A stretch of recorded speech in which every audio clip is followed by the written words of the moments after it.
ఆదాయం తగ్గితే కుంభకోణం జరిగిందంటారు. ఆదాయం పెరిగితే కుంభకోణం జరిగిందని ఎలా అంటారు?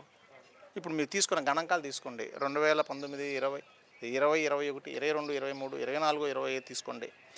ఆదాయం పెంచుకుంటూ వెళ్ళాడు. సేల్స్ తగ్గినాయి, కానీ గవర్నమెంట్ ఆదాయం పెరిగింది. మరి ఆదాయం పెరిగితే మీరు కుంభకోణం జరిగింది ఎలా అని అంటారు? ఒకటి. ఇప్పుడు జరుగుతుంది కుంభకోణం. ఎట్లా? ఇప్పుడు అసలు డిస్టిలరీలు మొత్తం ఎవరే? చంద్రబాబు నాయుడు గారి గుత్తేదారులు. ఉన్న ఆంధ్రప్రదేశ్ ఉన్న డిస్టిలరీలు మొత్తం కూడా చంద్రబాబు నాయుడు గారి తాలూకానే. మరి కుంభకోణం జరిగితే వాళ్ళు ఎందుకు అరెస్ట్ చేయట్లా?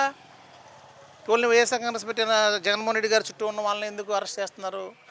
తర్వాత ఆ సంబంధిత శాఖలో ఉన్న అధికారులను అరెస్ట్ చేయాలిగా, వాళ్ళని అరెస్ట్ చేస్తున్నారా? వాళ్ళని కూడా అరెస్ట్ చేయట్లా. కుంభకోణం లేదు, ఏం లేదు. వాళ్ళు ఏంటంటే జగన్మోహన్ రెడ్డి గారు, చంద్రబాబు నాయుడు అప్పుడు స్కిల్ డెవలప్మెంట్ స్కామ్లో ఈడీ చేసింది, ఆధారాలు దొరికినాయి, జైలుకి వెళ్ళాడు.